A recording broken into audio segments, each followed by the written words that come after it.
رحمن يا رحمن ساعدني يا رحمن اشرح صدري قرآن املأ قلبي قرآن واسق حياتي قرآن۔ بسم اللہ الرحمن الرحیم۔ ماڈرن سوسائٹی اسلام اور جدید معاشرے کے حاضرین، ناظرین، سامعین، السلام علیکم ورحمۃ اللہ وبرکاتہ۔ آج میں ایک اور دور حاضر کے بڑے تازہ موضوع کے ساتھ آپ کے سامنے پیش خدمت ہوں، اور یہ موضوع ہے امت مسلمہ کے زوال کے اسباب اور ان کا حل۔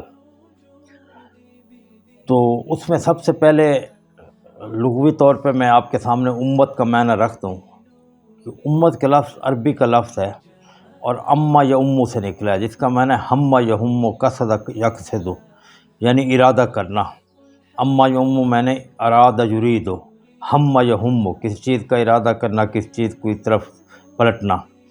اور اسی سے پھر امت نکلا ہے کہ وہ کسی ایک شخص کے نظریات کی طرف تمام اکٹھے ہوتے ہیں، اور اس طریقے سے بسا اوقات جو ہے ایک گروہ جو ایک خاص نظریات کا حامل ہو وہ امت کہلاتا ہے۔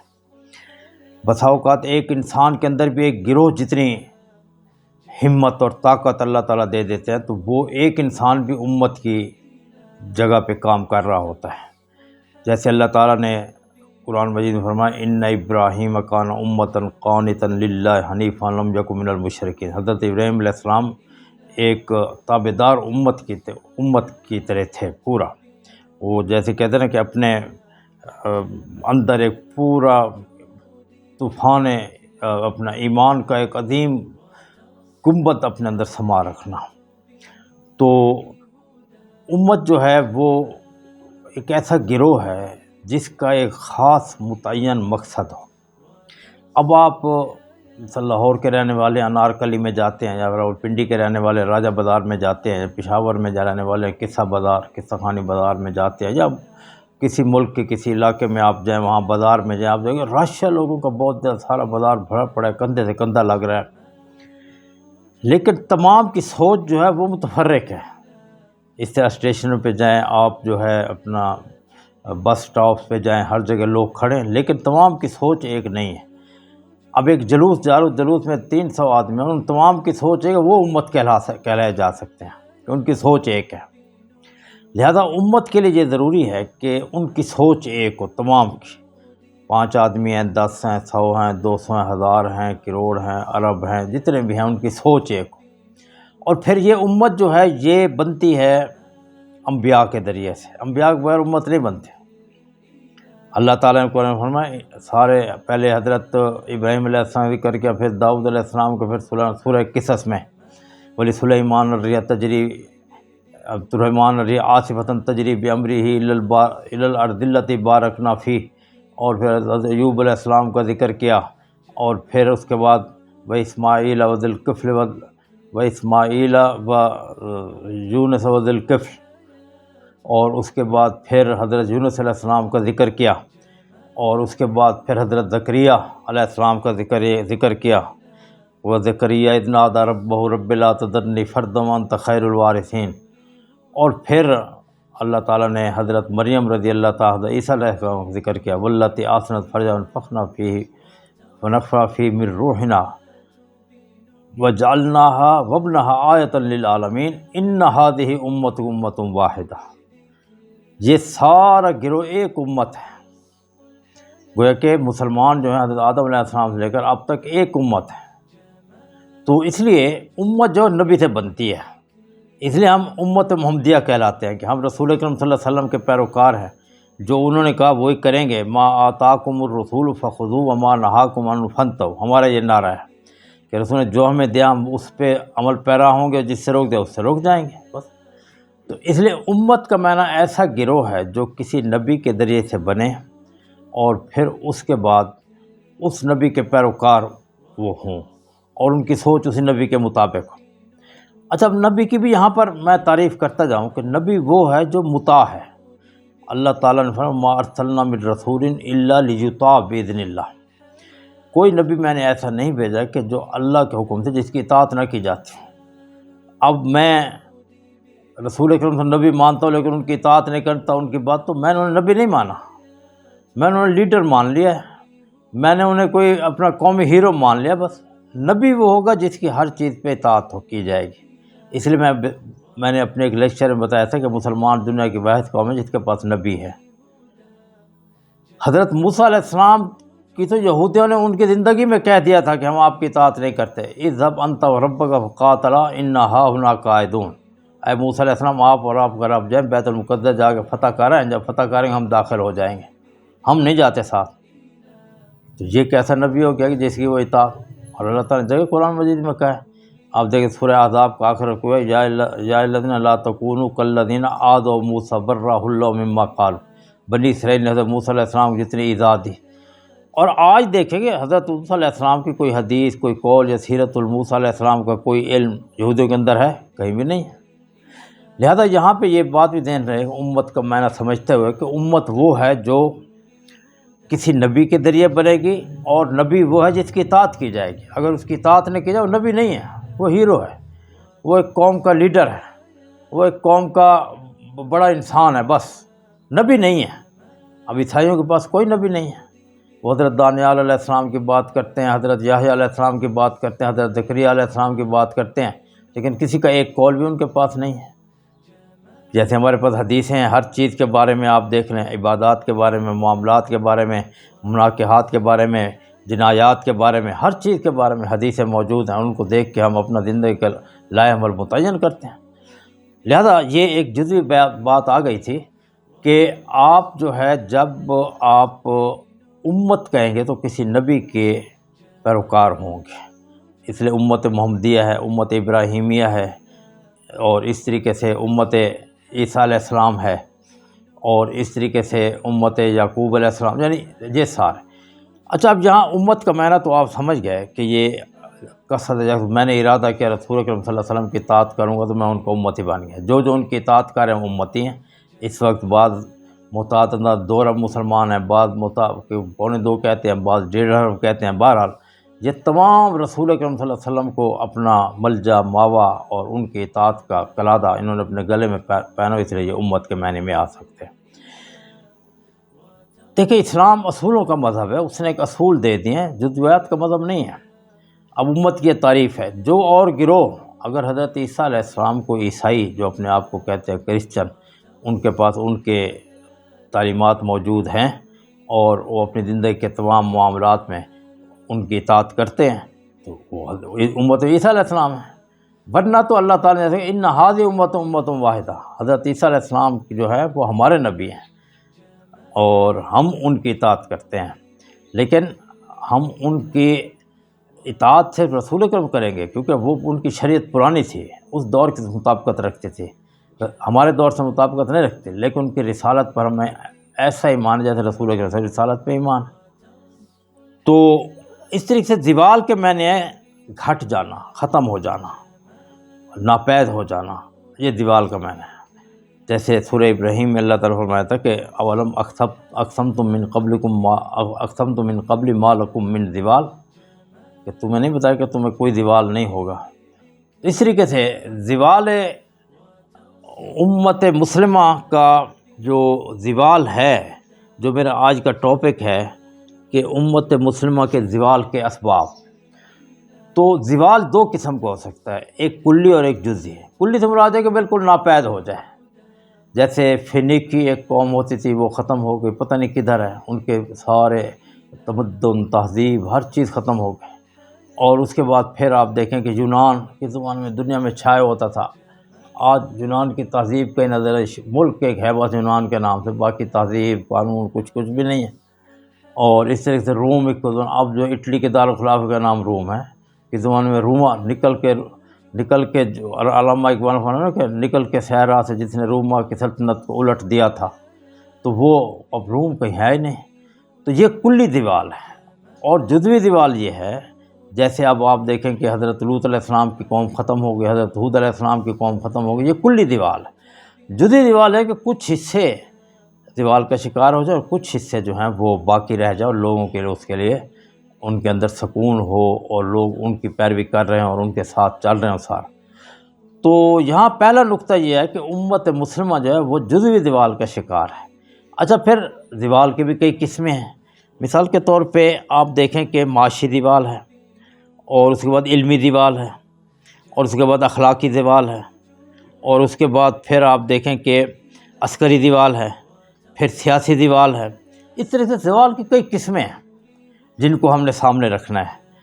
تو مسلمانوں کا اس وقت سیاسی زوال ہے، علمی زوال نہیں ہے۔ علمی طور پہ آج بھی ہم جو ہے یورپ پہ ہماری برتری قائم ہے۔ دیکھیں، قرآن مجید کا علم ہمارے پاس ہے، توحید ہمارے پاس، اللہ کی کتاب کسی قوم میں دنیا میں کسی کے پاس نہیں ہے۔ یہ ہم زوال کا شکار نہیں ہے۔ اس میں یہ جو قرآن ہے یہ قیامت تک کے لیے ہے۔ عبداللہ بن عباس نے فرمایا تھا، القرآن یفسر الزمان، قرآن کا زمانہ تفسیر بیان کرتا جائے۔ ایک عجوبہ روزگار چیز ہے۔ تمام انبیاء کے جتنے بھی معجزے ختم ہو گئے، رسول اللہ صلی اللہ علیہ وسلم یہ معجزہ قیامت تک جاری رہے گا۔ اور آپ نے فرمایا کہ قرآن جو ہے وہ اپنا ہر زمانے کے مطابق اپنے آپ کو پیش کرتا جائے گا۔ اچھا، اس طریقے سے حدیث کا علم ہمارے پاس ہے، کسی قوم کے پاس نہیں ہے۔ یہودیت، عیسائیت، مجوسیت، بدھ مت، شنٹوازم، کنفوشسزم، کمیونزم، سوشلزم، کسی کے پاس ان کے جو لیڈر ہیں ان کے اقوال محفوظ ہونے۔ ہمارے پاس تو اقوال بھی محفوظ ہیں، اعمال بھی محفوظ، سکوت بھی محفوظ ہے۔ اس حدیث کی تعریف ہم کرتے ہیں، ما اضیف الی النبی صلی اللہ علیہ وسلم قولا فعلا اور تقریرا، جو چیز رسول اکرم صلی اللہ علیہ وسلم کی طرف قولی طور پہ، فعلی طور پہ یا سکوتی طور پہ منسوب کی جائے وہ حدیث ہے۔ ہم نے سکوت بھی محفوظ کیا ہوا۔ اچھا، اس طریقے سے سیرت النبی کا علم ہمارے پاس ہے، ان کے پاس نہیں ہے۔ تاریخ کا علم ہمارے پاس ہے، ان کے پاس نہیں ہے۔ علم الکلام ہمارے پاس ہے، ان کے پاس نہیں ہے۔ فقہ، اصول تفسیر اور اس طریقے سے باقی تمام علوم جو ہیں۔ تو اس لیے اس وقت امت مسلمہ جو سیاسی طور سے مراد ہے، کوئی حکومت ایسی نہیں ہے کہ جو اسلام کے جھنڈے کو لے کے چلے اور اسلام کو ساری دنیا میں بالا کرتے، کیونکہ اللہ رسول نے فرمایا الاسلام یعلی ولا یعلی علیہ، اسلام ہمیشہ بلند رہے گا اور اس پہ کوئی اور نظریہ بلند چھا نہیں سکتا۔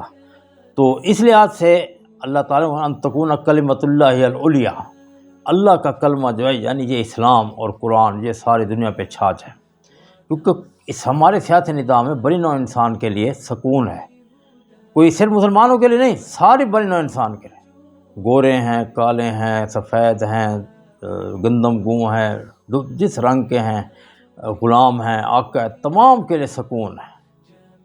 باقی کسی نظام میں، سیاسی نظام میں یہ بات نہیں ہے۔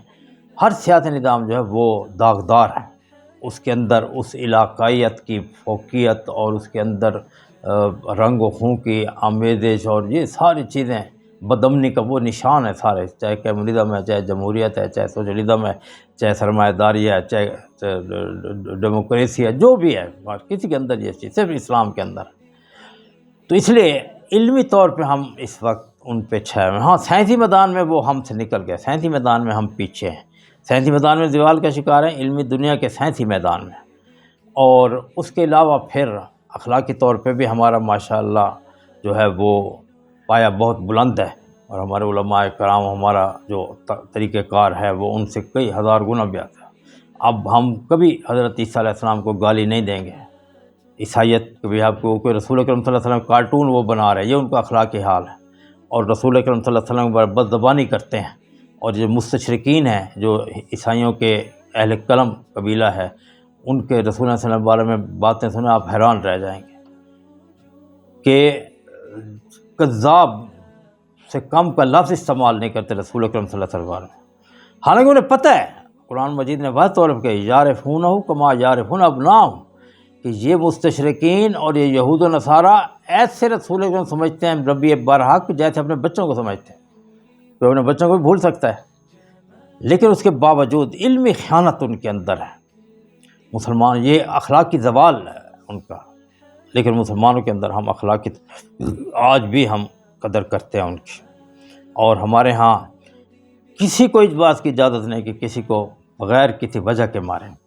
ابھی جو سوات کا واقعہ ہوا ہے جس میں آدمی کو مارا گیا، بالکل ناحق، جن لوگوں نے اسے مارا ہے وہ سارے قیامت دن مجرم بن کے کھڑے ہوں گے۔ اللہ تعالیٰ نے کسی کو اجازت نہیں دی.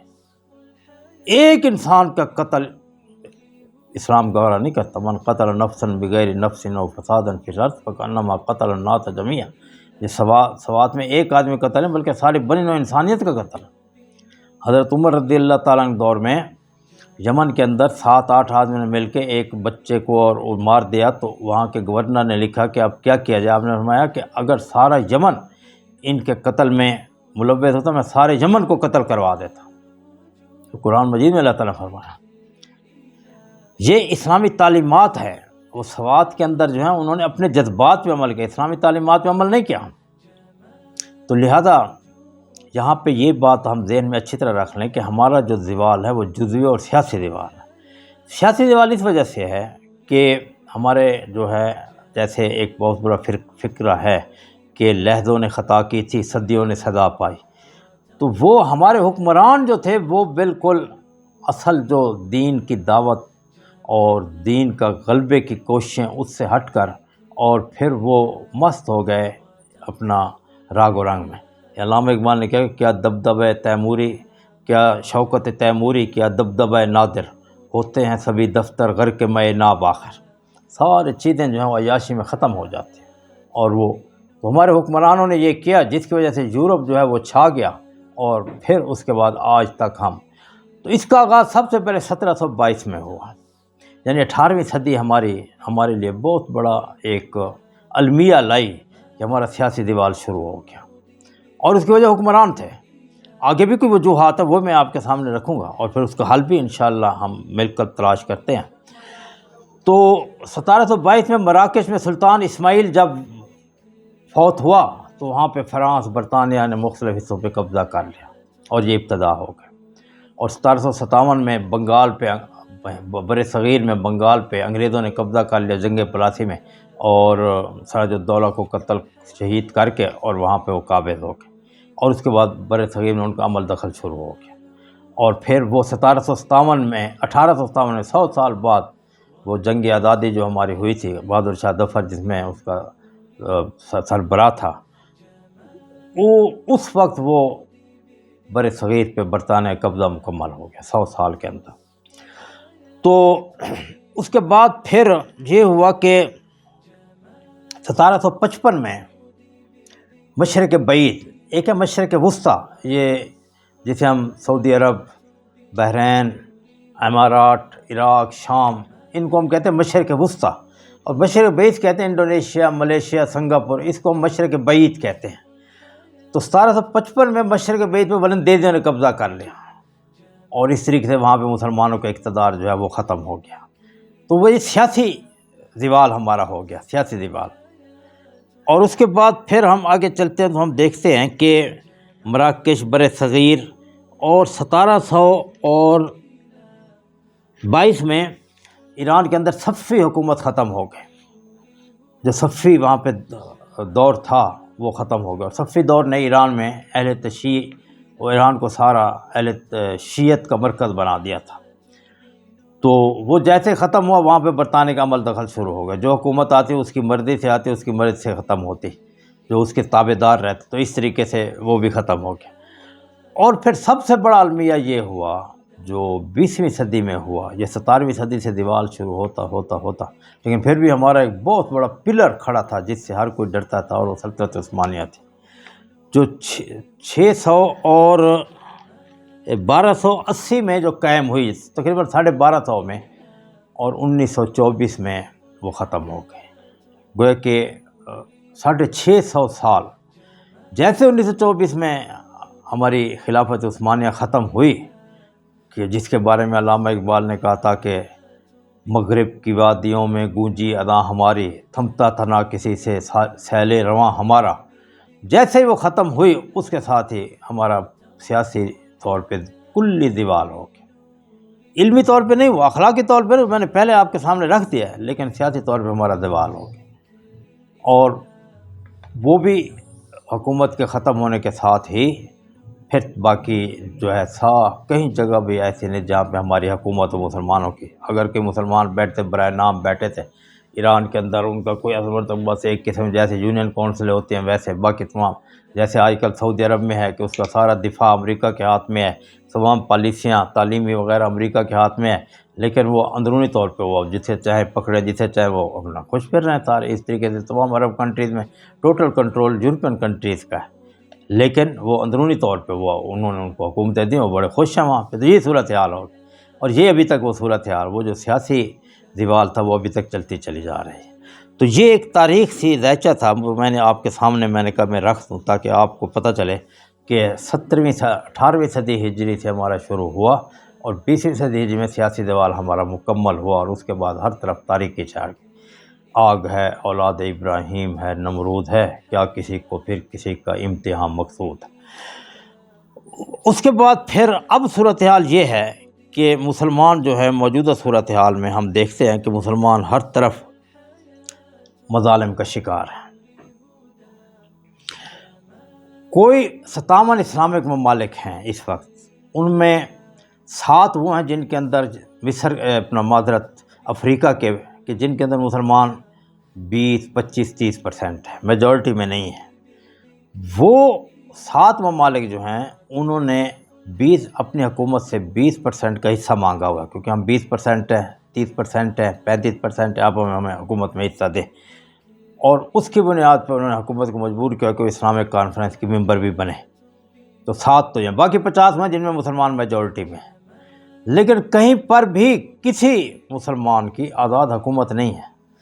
یہ جو سامراجی طاقتیں ہیں، امریکہ، برطانیہ، جرمنی، فرانس، مصر، اٹلی، اور اس طریقے سے اس کے اندر ہندوستان کو بھی شامل کر لیں، انہوں نے مختلف علاقوں میں اپنی مرضی کے لوگ وہاں رکھے ہوئے ہیں، ان کو حکمران بنایا ہوا ہے، اور ان کی پشت پر وہاں کی فوج کو کھڑا کیا ہوا ہے۔ اور اگر ملک کے اندر کوئی اسلامی تحریکیں چلیں کہ یہاں پہ اسلامی حکومت قائم ہو، اس کو فوراً کرش کر دیا جاتا ہے۔ اور پھر جو حکمران بیٹھا ہے، ہو سکتا ہے کبھی اس کے سر میں بھی کوئی خرناس آ جائے کہ میں امریکہ کی تابعداری کیوں کر رہا ہوں، لہذا اس کے پیچھے بھی پوری 4 لائنیں ہیں۔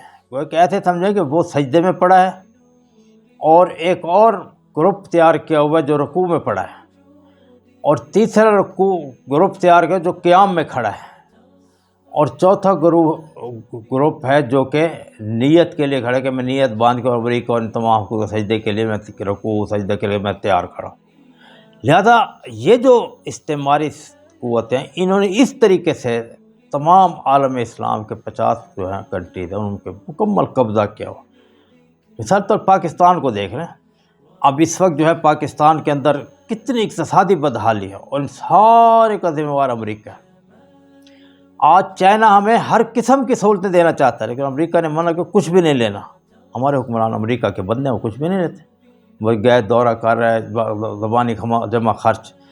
اب بجلی کا 1 یونٹ جو ہے، اس دن میرا بیٹا حساب لگا کر 65 روپے کے 1 یونٹ پڑتا ہے جتنے جائے، اور مجھے یاد ہے کہ پرویز مشرف کے دور میں چائنا نے آفر کی تھی کہ 300 روپے پر گھر بجلی لوں گا، جتنی مرضی بجلی جلائیں، اور ایران نے ہمیں بجلی کی آفر کی تھی کہ 1 روپے یونٹ میں دوں گا، جتنی مرضی لے لو۔ اور پھر پاکستان کے اندر اتنے چانسز ہے کہ ہم یہاں اتنی بجلی بنا سکتے ہیں، ہم لوگوں کو دے سکتے ہیں، لیکن کس طرف توجہ ہی نہیں ہے۔ امریکہ نے ہر طرف ہمارے حکمرانوں کے ذہنوں کو بند کر کے نہیں، یہ نہیں کرنا، یہ نہیں کرنا، اور پھر یہاں پہ جو دینی تحریکیں ان کو بالکل دبا کے رکھا ہوا۔ اب آپ دیکھیں الیکشن کے اندر واش کر دیا تمام کو۔ اور یہ ان استعماری طاقتوں نے ایک ٹرمنالوجی اختیار کی ہے کہ سیاسی اسلام، کہ جو قومیں، جو تحریکیں اس چیز کی دائی ہیں کہ ہمارے ملک میں اسلامی نظام نافذ کیا جائے، وہ سیاسی اسلام ہے، ان کو کرش کرنا چاہیے، اور پھر انہی حکمرانوں کو ان کو کرش کرواتے ہیں۔ جیسے مصر کے اندر دیکھیں کہ سیسی کو لا کر، اور اخوان المسلمون جو ان کے نزدیک سیاسی اسلام کی دائی ہے، اسے کرش کرتے ہیں۔ اور اس طریقے سے آپ دیکھیں کہ ابھی یہ جو اپنا فلسطین میں ہو رہا ہے، فلسطین میں بھی ٹوٹل جو حماس ہے وہ سیاسی اسلام کی دائی ہے، اسے کرش کیا جا رہا ہے بالکل۔ آج جو کہنے جی نہیں ہم خانقاہ نظام کو اختیار کرتے ہیں، ہمارا سیاست سے کوئی تعلق نہیں ہے، دوسرے دن بند ہو جائے گا۔ تو لہذا اس وقت صورتحال یہ ہے کہ 50 ممالک میں ہر جگہ ان استعماری طاقتوں کے ایجنٹ بیٹھے ہیں، اور وہ ان ممالک کو ذرا برابر ترقی نہیں کرنے دیتے، اور تباہی کے گڑھے کی طرف آہستہ آہستہ کو جس کو پتہ نہیں لگتا وہ کیسے جا رہا ہے ان کو لے کے جا رہے ہیں۔ تو اس وقت فریش صورتحال یہ ہے، اور پھر مسلمانوں کو قتل عام ہو رہا ہے۔ ابھی دیکھیں کہ 33,000 مسلمان وہاں پہ فلسطین میں شہید ہو گئے، اور ان میں 10,000 بچے ہیں اور کتنی خواتین ہیں، اور اس کے بعد پھر دیکھیں کہ تقریباً 22 لاکھ کے قریب لوگ بے گھر ہیں۔ اچھا، ابھی کچھ 10 سال پہلے شام سے لوگ نکلے تھے اور جرمنی اور ادھر انہوں نے پناہ لی، اور عراق سے لوگ نکلے، وہاں پہ کتنا جھگڑا تھا۔ کشمیر کے اندر ابھی تک فساد چل رہا ہے، برما کے اندر بھی فساد چل رہا ہے، چائنا کے اندر وہاں پہ چائنا کی حکومت مسلمانوں کو بڑا کرش کر رہی ہے۔ تو اس وقت یہ صورتحال ہے کہ سیاسی ہماری پشت پناہی نہ ہونے کی وجہ سے ہر جگہ مسلمان جو ہے وہ آہوزاری کا شکار ہے، کہیں بھی مسلمانوں کو سکون نہیں ہے۔ آپ جا کے دیکھ لیں، اب پاکستان سے لوگ ہجرت کر کے جا رہے ہیں، یورپین ممالک میں جائیں، وہاں چلو کچھ کھانے کو تو مل جائے گا، یہاں تو یعنی اب کل میں پڑھ رہا تھا کہ بلکہ آج میں پڑھ رہا تھا کہ ایک MN ہے ڈاکٹر محمد افضل، کوئی ہمارے سرائکی علاقے کا ہی ہے، میری ان سے تناسائی نہیں ہے، وہ یہ کہہ رہے تھے کہ اگر ایک بلب غریب آدمی جلاتا ہے گھر میں تو 2,000 روپے ایک بلب کی بجلی کا بل آتا ہے۔ اب آپ اندازہ کریں، باقی چیزیں تو علاوہ 2,000 روپے۔ تو یہ ہمارا سیاسی دیوال کی وجہ سے، معاشی دیوال بھی اسی وجہ سے ہے، اور اس کے بعد پھر اخلاقی دیوال اگر تھوڑا بہت ہے وہ بھی اسی وجہ سے ہے۔ پھر یہ کہ ہم حکمرانوں کو 4 حصوں میں تقسیم کرتے ہیں۔ تاریخ اسلام کے جو حکمران ہیں، مسلمانوں کے جو حکمران ہیں اب بھی اور پہلے بھی، ایک خلفائے راشدین تھے، وہ 5 تھے، وہ گزر گئے۔ اس کے بعد نیک حکمران تھے، اس کے بعد دنیا دار حکمران تھے۔ چوتھے حکمران قسم وہ ہے جو اسلام دشمن مسلم حکمران ہیں۔ آج جو یہاں پر بیٹھے ہیں جتنے حکمران میں اکثریت ان لوگوں کے جو اسلام دشمن مسلم حکمران۔ اب پرویز مشرف نے میراتھن ریس شروع کی تھی، عورتیں بھی کچھے پہن کے مردوں کے ساتھ بھاگ رہی تھیں، وہ تو گجرانوالے کے لوگ اکٹھے، انہوں نے اس کی تمام چالیں ختم کر دیں، اللہ تعالیٰ نے کرم کیا بارہ۔ اور اس طریقے سے آج دیکھیں کہ ابھی جو پنجاب کے وزیر اعلیٰ ہے، اس نے سکولوں کے اندر ڈانس کو لازم قرار دے دیا، ناچ گانے کو لازم قرار دے دیا۔ تو یہ اسلام دشمن مسلم حکمران ہے، اور صرف امریکہ کو خوش کرنے کے لیے، اور اس کا کوئی پاکستان پہ کوئی اثر نہیں ہوگا، کچھ بھی نہیں ہوگا، سارا نقصان ہوگا، فائدہ کچھ نہیں ہوگا، لیکن اس کو امریکہ کو خوش کرنے کے لیے وہاں پہ۔ اور پھر ڈانس کا مقابلہ رکھا ہے، جو بہترین ڈانس کرے گا مریم نواز اس کو جو ہے وزیر اعلیٰ، اور یہ اسلام کی دعوے دار بن رہی ہیں بڑی، اور یہ نواز شریف کو اسلام کا دعوے دار، جو ہم نے اسلام کی خدمت کرنے، ہم نے یہ بظاہر ایسے کر کے سارا، اور یہ سارے جتنے بھی ہمارے سعودی عرب کے حکمرانوں دیکھیں وہاں پہ جتنے اسلامی شاعر ہیں سارے ختم کرتے جا رہے ہیں۔ تو یہ اب جو پہلے تھا کہ مغرب کا جو استعماری تھا وہ قبضہ کر لیتے تھے ملک میں، اس سے ان کی بدنامی ہوتی تھی، اب انہوں نے اس کام کو چھوڑا، انہوں نے کہا کہ اب یہ طریقہ اختیار کیا ہے کہ معاشی طور پہ ملک کا دیوالیہ کر دو اور اس کو بدحال کر کے IMF اپنا محتاج کر دو، نمبر 1۔ نمبر 3، سیاسی طور پہ اس کے اوپر ایسے حکمران لاؤ جو ہمارے آگے ہر وقت سجدہ ریز ہوں، اور پھر ایک 3-4 لائنیں ان کے اور بنا دو تاکہ وہ پیچھے سے ڈرتے رہیں۔ اب دیکھیں کہ ہمارے وزیر اعظم صاحب جو ہیں وہ ڈرتے ہیں کہ کہیں عمران خان نہ آ جائے، عمران خان بیٹھا ہوتا ہے وہ ڈر رہا ہوتا ہے کہ کہیں پیپل پارٹی نہ آ جائے۔ ہر ملک میں اس طریقے سے انہوں نے مکمل لہریں بنائی۔ تو یہ دورہ موجودہ سیاسی صورتحال ہے۔ اب یہاں تک ہم کیوں پہنچے، اب سوال یہ ہے، یہ میں نے پہلے آپ کے سامنے میں نے رکھا ہے کہ زوال اور امت کا کیا معنی ہے، اور اس کے بعد پھر میں نے آپ کو بتایا کہ زوال کی کیا اقسام ہے، اور ہم جزوی زوال کے شکار ہیں، کلی کے نہیں ہیں، اور پھر میں نے آپ کو بتایا ہے کہ اس وقت موجودہ صورتحال کیا ہے۔ اب یہ جو موجودہ صورتحال ہے اس کے اندر ہم دیکھتے ہیں کہ جو ہمارا اس کی بنیادی وجہ یہ ہے کہ علماء اور امراء دونوں نے دین سے دوری اختیار کر لی ہے۔ دین کا ایک مزاج ہے، اور وہ مزاج ہے تبلیغ۔ علماء نے جب تبلیغ سے دوری اختیار کر لی تو پھر امراء جو تھے وہ ان کو نصیحتیں کون کرے گا؟ وہ تو دولت کے نشے میں مست ہیں، حکومت کے اقتدار میں مست ہیں۔ تو علماء کا یہ بہت بڑا قصور تھا کہ علماء نے کہا کہ ہمارا سیاست سے کوئی تعلق نہیں، اور وہ مدارس کھول کے ایک طرف بیٹھ گئے۔ مبلغ اور عالم میں بڑا فرق ہے۔ عالم کنویں کے مانند ہے، مبلغ جو ہے وہ بارش کی مانند ہے۔ بارش گھروں کے اندر بھی جا کر برستی ہے، اور مبلغ جو ہے کنویں میں جب کوئی پانی ڈول ڈالے گا تو بہترین پانی اسے مل جائے گا۔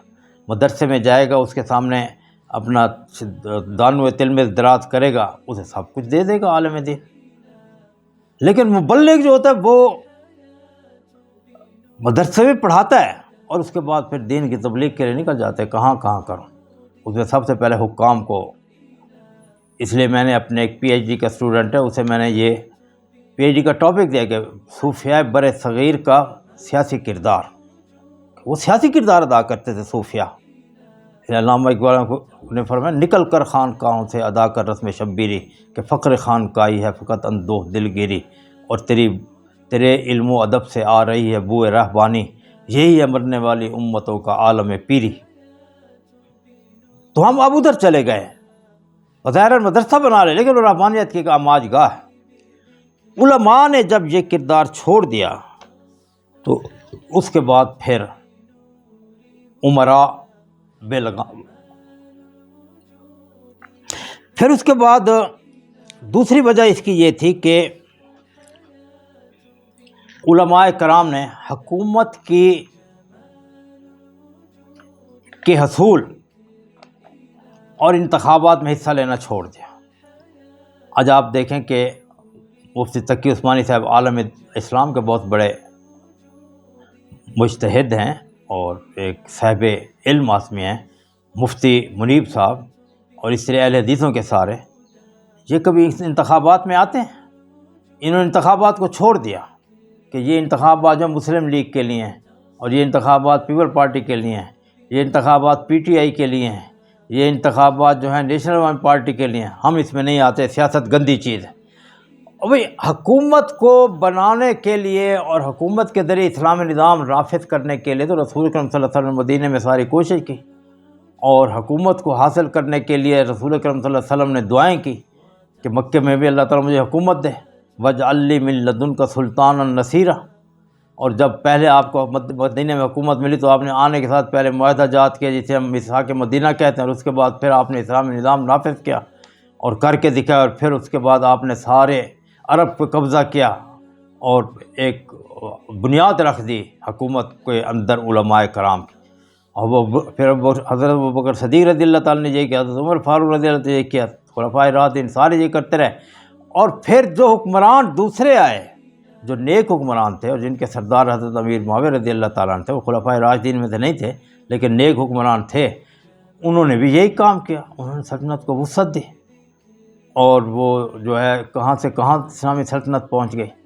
اور جیسے میں پہلے آپ کو نہیں بتا سکا کہ مسلمانوں نے اسلامی سلطنت کا آغاز 622 عیسوی میں کیا تھا، رسول اکرم صلی اللہ علیہ وسلم کے مدینہ میں ہجرت کرنے کے بعد، اور 622 سے آپ دیکھیں کہ 1700 تک ہماری حکمرانی، 1100 سال ہم سپر پاور کی حیثیت سے دنیا پہ حکمران رہے۔ 1100 سال کسی قوم کے پاس یہ اتنی بڑی نہیں ہے کہ سپر 3 افریقہ، یورپ اور ایشیا تمام پہ ہماری حکمرانی ہوتی تھی۔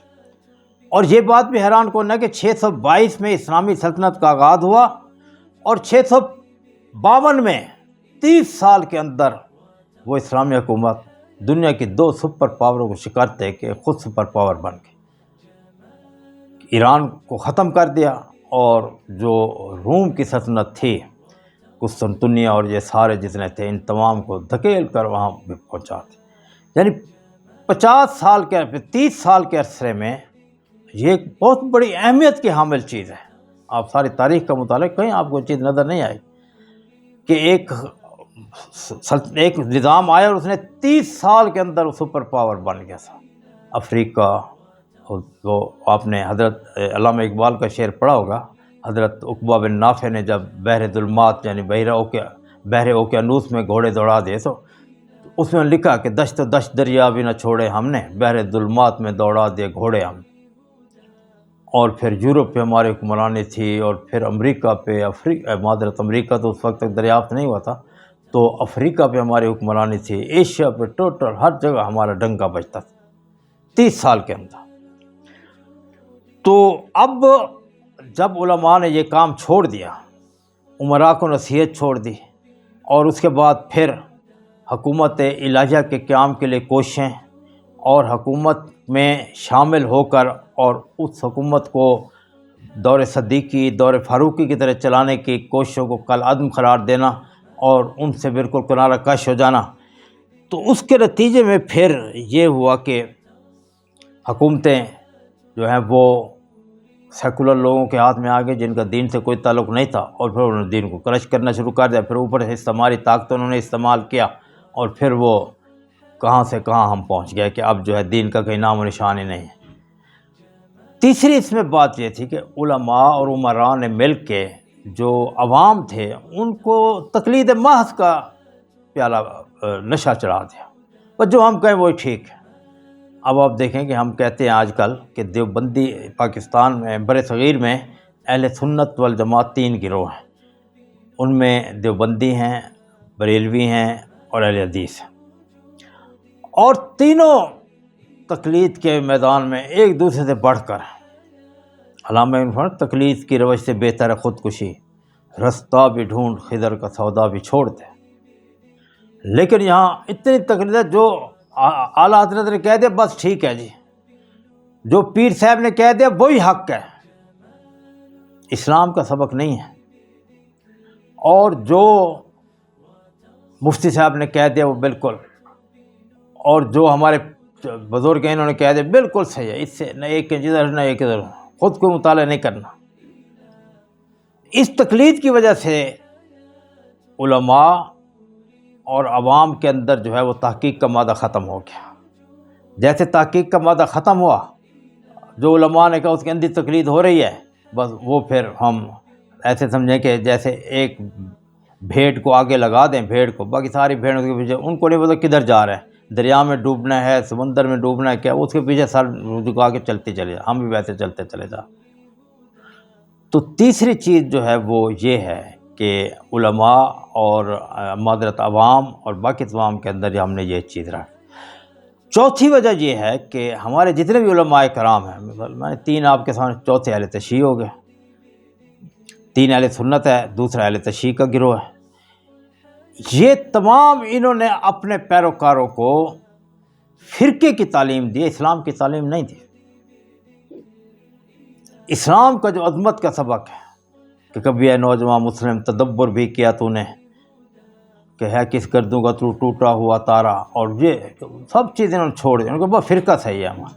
دیوبند جو تھے انہوں نے دیوبندیت کی تعلیم دی، اہل حدیثوں نے اہل حدیثیت کی تعلیم دی، اور اس کے بعد جو اہل تشیع تھے انہوں نے اہل تشیع کی تعلیم دی، اور پھر جو بریلوی تھے انہوں نے بریلویت کی تعلیم دی۔ آج بھی ان کے مدرسے میں چلے جائیں یہی صورت ہے۔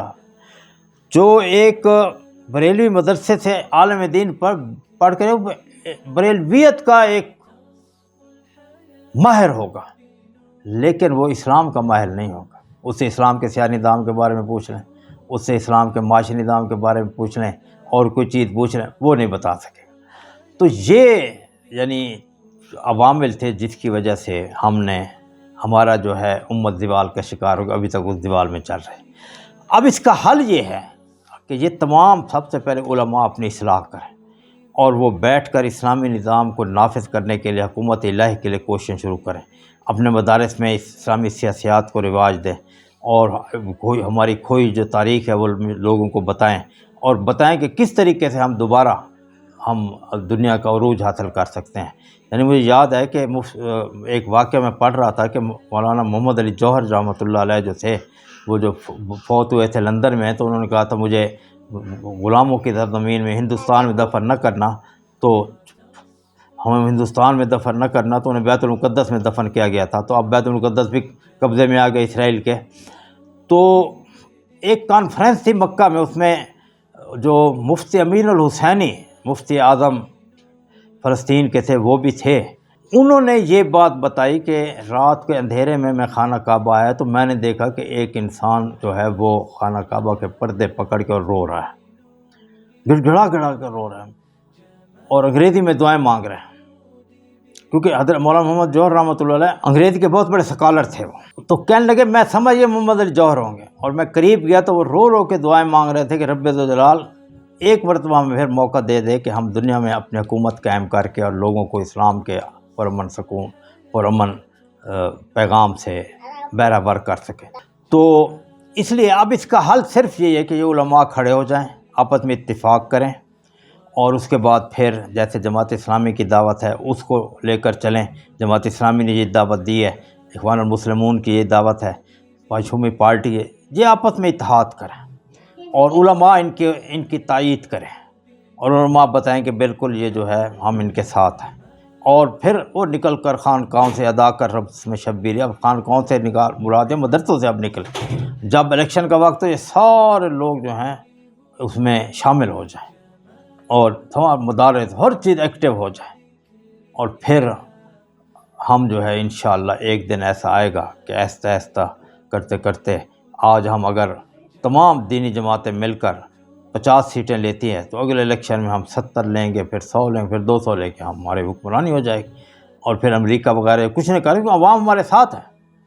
تو لہذا اس کا جہاں سے یہ خرابی ہوئی ہے علماء کرام سے، اور علماء کرام اپنی اصلاح کریں اور پھر وہ آئیں اور آ کر اقتدار کو سنبھالیں، یہ انہی کا کام ہے، انہی میں سے جو بہتر لوگ ہوں گے اوپر آئیں گے، اور پھر اس طریقے سے ہم دوبارہ اپنا جو سیاسی زوال ہے اسے ختم کر کے پھر ایک دن آئے کہ کہیں اسلامی حکومت قائم ہو جائے، اور پھر ہم ساری دنیا میں لوگوں کو اسلام کے جو پیغام امن ہے اس سے آگاہ کریں اور اس کے فوائد سے ان کو مستفید کریں، دنیا بھاگ کر اسلامی نظام کی طرف آئے گی۔ میں یہاں پہ اب ایک واقعہ آپ کو سنا کے بات ختم کرتا ہوں کہ بڑی اہم ترین بحث چل رہی ہے۔ 1924-25 قریب مولانا عبید اللہ سندھی رحمۃ اللہ علیہ یہ سمرقند بخارا گئے، اس وقت وہاں پہ کمیونسٹ انقلاب مکمل ہو چکا تھا۔ تو کمیونسٹ 1917 میں لینن نے برپا کیا تھا ماسکو کے اندر، پھر ماسکو کی دوسری اسٹیٹ کو قبضہ کرتے کرتے کہ 1923-24 میں وہ سمرقند بخارا وغیرہ ان تمام علاقوں پہ قابض ہو کر اور انہوں نے وہاں کے مسلمانوں کو کرش کیا، اور پھر سارا عبید اللہ سندھی رحمۃ اللہ علیہ کو شیخ الہند مولانا محمود حسن دیوبندی رحمۃ اللہ علیہ نے افغانستان بھیجا تھا کہ تم جاؤ افغانستان میں، وہاں جو امیر امان اللہ یا امیر حبیب اللہ اسے کہو کہ وہ حملہ کرے پاکستان پر، بر صغیر پر، تو ادھر سے وہ حملہ کرے گا، اندر سے ہم شورش برپا کریں گے تاکہ ان سے ہمیں نجات مل سکے، یہ جو اپنا برطانوی سامراج تھا۔ تو وہ وہاں گئے، بہرحال انہوں نے اپنی طرف سے کوششیں کی، جب انہیں پتہ چلا بھائی وہاں ان کا، وہ وہاں پہنچ گئے، سمرقند بخارا پہنچ گئے، اور وہاں کے وزیر خارجہ کو انہوں نے اسلام کی دعوت دی اور اسلام کا نظام پیش کیا۔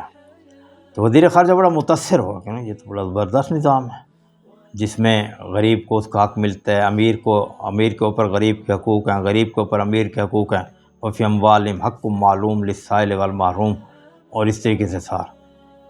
تو اس نے کہا جی کہ آپ ایسے کریں کہ اس نظام کو کہیں برپا کریں اور برپا کر کے ہمیں دکھائیں، تو سب سے پہلے سے قبول کرنے والے ہم ہوں گے۔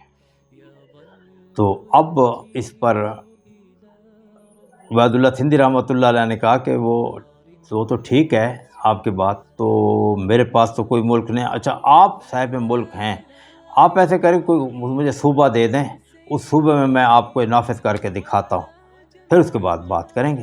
ان کا نہیں، یہ نہیں ہو سکتا، کیونکہ ہم نے انور پاشا ایک ترکی کا تھا، اس کو ہم نے فلاں صوبے کا انچارج بنایا، اور پہلے تو ہماری تابعداری کرتا رہا، لیکن بعد میں اس نے بغاوت کر دی، اس کی بغاوت کو رش کرنے کے لیے ہمیں بڑی مصیبت پڑ گئی، لہٰذا یہ ہم نہیں کر سکتے، اپنی طور پہ جائیں کہیں کریں۔ تو لہذا جب تک ہم اپنی موجودہ پستی کو ختم نہیں کریں گے، دیوال کو ختم نہیں کریں گے، اور دیوال کو جو الٹ عروج ہوتا ہے ہم عروج میں نہیں آئیں گے، اور عروج سے جب ہمارے پاس حکومت آئے گی، حکومت بغیر کچھ نہیں ہو سکتا۔ اگر ہم بیٹھے ہیں حکومت بغیر سب کچھ کر لیں گے، یہ ایک خام خیالی ہے، اس کو ذہن سے نکال دیں۔ اگر ہوتا رسول اکرم صلی اللہ علیہ وسلم مکے میں بیٹھ کے سب کام کر لیتے کفار کی حکومت کے نیچے، اور حضرت ابراہیم علیہ السلام کی تمام انبیاء کی جو ٹکر ہوئی ان کے حکمرانوں سے وہ اس وجہ سے کہ وہ چاہتے تھے کہ حکومت ہمارے ہاتھ میں ہو، یا جس کے ہاتھ میں حکومت ہے وہ اسلامی نظام نافذ کرے۔ اسلامی نظام نافذ کرنے سے اس کی اپنی جو شہنشاہیت ختم ہوتی تھی، اس کی ملوکیت ختم ہوتی تھی۔ اس نے کہا نہیں، یہ تو نہیں ہو سکتا، کیونکہ ان الملوک اذا دخلوا قریۃ افسدوها وجعلوا عزت اہلها اذلہ وکذلک یفعلون۔ ان کا کام یہی ہے، جیسے اب امریکہ کر رہا ہے، جیسے برطانیہ کر رہا ہے، جو اس نے کیا ہے، فرانس جیسے کر رہا ہے ابھی، چاہے رسول اکرم خاکے بنانا اور یہ سارا یہ تمام یہ اس قسم سارے اس قسم کے لوگ۔ تو لہذا جب تک ہم ان مدارس سے نہیں نکلیں گے، ان علماء کرام کو نہیں نکالیں گے اور ان کو جو ہے عملی سیاست میں نہیں لائیں گے، اور پھر ان کے ساتھ جو ہے ان کو وہاں پہ عہدے دے کے ان کے ذریعے سے اسلام نافذ نہیں کروائیں گے، اس وقت امت کا دیوال ختم نہیں ہوگا، اور ہمارا سیاسی دیوال جو ہے وہ ختم ہوگا، تو پھر ہماری علمی دیوال دنیا پہ چھایا جائے گا، علمی عروج دنیا پہ چھا جائے ساری چیزیں۔ اللہ تعالی ہمیں عمل کی توفیق دے۔ السلام علیکم ورحمۃ اللہ وبرکاتہ۔